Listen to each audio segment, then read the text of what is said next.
ಮಾಡಿಯಾಳ ಯೋಗ ಶಿಬಿರ ಉದ್ಘಾಟಿಸಿದ ಚನ್ನಮಲ್ಲ ಶಿವಾಚಾರ್ಯ ಶ್ರೀಗಳು. ಕಲಬುರಗಿ ಜಿಲ್ಲೆ ಆಳಂದ ತಾಲೂಕಿನ ಮಾಡಿಯಾಳ ಗ್ರಾಮದಲ್ಲಿ ರಾಜಕೀಯ ಮುತ್ಸದಿ ದಿವಂಗತ ಮಲ್ಲೇಶಪ್ಪ ಬೀರ್ ಅವರ 4ನೇ ಪುಣ್ಯಸ್ಮರಣೆ ನಿಮಿತ್ತ ಹಮ್ಮಿಕೊಂಡ ಉಚಿತ ಯೋಗ ಶಿಬಿರ ಕಾರ್ಯಕ್ರಮವನ್ನು ಬಡದಾಳ ಮಾಡಿಯಾಳ ಚನ್ನಮಲ್ಲ ಮಠದ ಶ್ರೀ ಡಾಕ್ಟರ್ ಚನ್ನಮಲ್ಲ ಶಿವಯೋಗಿ ಶಿವಾಚಾರ್ಯರು ಸಸಿಗೆ ನೀರು ಹಾಕುವ ಮೂಲಕ ಶನಿವಾರ ಉದ್ಘಾಟಿಸಿದರು.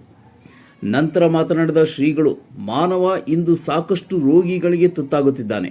ವಿವಿಧ ಔಷಧಿ ಸೇವನೆ ಮಾಡಿದರೂ ಕಾಯಿಲೆ ವಾಸಿಯಾಗುತ್ತಿಲ್ಲ. ಪ್ರತಿಯೊಬ್ಬರೂ ನಿತ್ಯ ಬೆಳಗಿನ ಜಾವ ವಾಯುವಿಹಾರ ಯೋಗ ಮಾಡಿ ಉತ್ತಮ ಆರೋಗ್ಯ ಹೊಂದಬೇಕೆಂದು ಹೇಳಿದರು.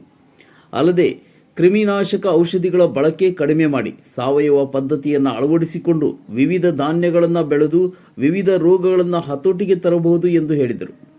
ಬ್ಲಾಕ್ ಕಾಂಗ್ರೆಸ್ ಅಧ್ಯಕ್ಷ ಚನ್ನು ಬಿರಾದರ್, ಮಾಜಿ ಗ್ರಾಮ ಪಂಚಾಯಿತಿ ಅಧ್ಯಕ್ಷ ಸಂಗಣ್ಣ ಮುದ್ದಡಗಿ, ಪ್ರಭು ಸಿಎ, ಸದಾಶಿವ ಉಪ್ಪಿನ್, ಪ್ರಭಾಕರ್ ಬಿರಾದರ್, ಸಿದ್ದರಾಮ್ ಶಿರೋಳ್, ಸಂಗಮನಾಥ್ ಉಪ್ಪಿನ್, ಈರಣ್ಣ ನಿಂಬಾಳ್, ಪ್ರಭಾಕರ್ ಬೆಳಮಗಿ, ಸಿದ್ದರಾಮ್ ಉಪ್ಪಿನ್, ಸುಧಾಕರ್ ಖಂಡೆ.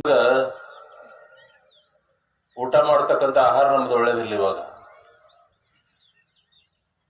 ಉಸಿರಾಡ್ತಕ್ಕಂಥ ಗಾಳಿ ಕೂಡ ಒಳ್ಳೇದಿಲ್ಲ. 10 ದವಾ ಏಕ್ ಹವಾ ಅಂತ ಹೇಳಿದ್ದಾರೆ. 10 ಔಷಧಿಗಳಿಗೆ ಸಮನಾಗಿರ್ತಕ್ಕಂಥದ್ದು ಒಂದು ವಾಕಿಂಗ್ ಅಂತ ನಾವು ಕರಿತೀವಿ. ಬೆಳಗಿನ ಜಾಗ ಹೋದಾಗ ಅದು 10 ದವಾ ಏಕ್ ಹವಾ. ಶುದ್ಧವಾಗಿರ್ತಕ್ಕಂಥ ಆಹಾರ ನಮಗ ಇವತ್ತೇನು ಸಿಗಲ್ಲ. ಎಲ್ಲಾನು ಕೂಡ ನಮ್ಮ ಕೈಯಿಂದ ನಾವೇ ಎಣ್ಣೆ ಹಿಡಿದು ನಾವೇ ಊಟ ಮಾಡ್ತೀವಿ. ಅದಕ್ಕೆ ಒಬ್ಬ ಮನುಷ್ಯ ದಿನಾಲು ಬಹುತೇಕ ಇಡೀ ಅವನ ಜೀವಮಾನದೊಳಗ 1 ಲೀಟರ್ ಆ ಎಣ್ಣೆ ಕುಡಿತೀವಿ ನಾವು. ಪ್ರತಿಯೊಂದು ಜೋಳ, ಶೇಂಗಾ, ತೊಗರಿ, ಕಡ್ಲಿ, ಬಾಳಿ, ಕಬ್ಬ ಪ್ರತಿಯೊಂದಕ್ಕೂ ಕೂಡ ನಾವು ಸಾವಿರ ಲಕ್ಷ ಗಟ್ಟಲೆ ಎಣ್ಣೆ ತಂದು ಹೊಡಿತೀವಿ. ಈಗ ಬರ್ತಕ್ಕಂಥ ಜಡ್ಡುಗಳಿಗೆ ಹೆಸರೇ ಗೊತ್ತಿಲ್ಲ. ಡಾಕ್ಟರ್ ಏನ್ ಜಡ್ ಅಂತ ಗೊತ್ತಿಲ್ಲ ಇವತ್ತು. ಅದಕ್ಕೆ ನಾವು ಊಟ ಮಾಡ್ಲಿಕ್ಕೆ ಎಷ್ಟಿರ್ಬೇಕು ಅಷ್ಟೇ ನಾವು ಆರ್ಗ್ಯಾನಿಕ್ ಗೊಬ್ಬರ ಹಾಕೊಂಡು.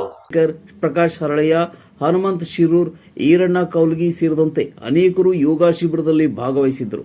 ಶಿಕ್ಷಕ ದತ್ತಾತ್ರೇಯ ಬಿರಾದರ್ ಯೋಗ ಶಿಬಿರವನ್ನು ನಡೆಸಿಕೊಟ್ಟರು. ಅರ್ಜುನ್ ಬಂಡಿ, C9 ಕನ್ನಡ, ಆಳಂದ.